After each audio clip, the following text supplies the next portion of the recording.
It is a great pleasure to welcome Secretary Clinton to the committee this morning for her first appearance before Congress as Secretary of State. We know you have an extremely busy schedule, Madam Secretary, and we very much appreciate your taking the time to be here. Normally, the Secretary's first appearance before the committee would be to present the administration's budget for the next fiscal year. But given the transition and the understandable delay in preparing the fiscal year 2010 budget, I've asked her to testify today on the administration's overall foreign policy agenda and to discuss the broad outlines of the budget request. Next week, in a few weeks, the Deputy Secretary for Management Resources, Jack Lew, will appear before the committee to discuss the department's detailed budget proposal. I now yield myself 7 minutes for an opening statement. Madam Secretary, I want to commend you and your excellent team for taking immediate steps to address the dangerous lack of capacity at the State Department and USAID. From her first days in office, the Secretary has directed a comprehensive review of our chronically underfunded diplomacy and development capabilities. She then developed a plan to restore these critical components of our national security infrastructure. And finally, she fought to ensure that the administration's Function 150 budget request provided adequate resources to implement that plan. Madam Secretary, I couldn't agree with you more that we desperately need to reinvigorate our civilian foreign affairs agencies. To the extent diplomacy and development can help avoid conflicts before they start, it will save us billions in the long run. It will also help prevent the continuing migration of development-related programs to the military, thus relieving the burden on our brave men and women in uniform. I am committed, and I know many of my colleagues on the committee are as well, to doing everything that we can to ensure that the budget request is fully funded. We will also do our part by marking up and passing a State Department authorization bill, hopefully on a bipartisan basis, very soon after we receive the detailed budget. And later this year, we hope to pass foreign assistance reform legislation to rationalize our various foreign aid programs and provide the administration additional flexibility to ensure that the most urgent needs are being met. I want to make sure my colleagues have plenty of time to ask questions, so I'm not going to run through the entire laundry list of foreign policy challenges we now face. But I do want to touch on a couple of issues.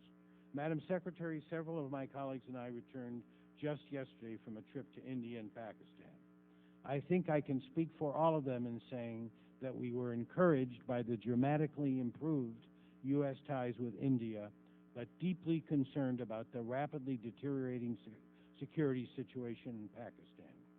In recent weeks, extremists based in the western border regions have turned their guns on the Pakistani state, launching dramatic suicide attacks in the population centers of Islamabad and Lahore. Equally troubling, the Pakistani government has cut a deal with the extremists that overran the Swat Valley, the latest in a string of failed agreements that has only emboldened the radicals. To make matters worse, the Pakistani Supreme Court just ordered the release of Maulana Abdulaziz, the radical Red Mosque cleric who has renewed his call to kill Westerners and place all of Pakistan under a rigid and intolerant form of Islamic law. The United States has an enormous stake in the stability and security of Pakistan. We can't allow al-Qaeda or any other terrorist group that threatens our national security to operate with impunity in the tribal regions. Nor can we permit the Pakistani state and its nuclear arsenal to be taken over by the Taliban or any other radical groups, or otherwise be destabilized in a manner that could lead to renewed conflict with India. So it is very alarming that we're now hearing predictions from a number of leading experts that Pakistan could collapse in as little as 6 months.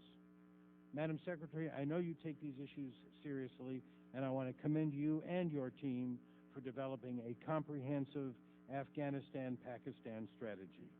I completely agree with your assessment that the security of these two countries and their neighbors is inextricably linked, and I strongly support your conclusion that strengthening the civilian democratic government of Pakistan should be a central part of our overall efforts.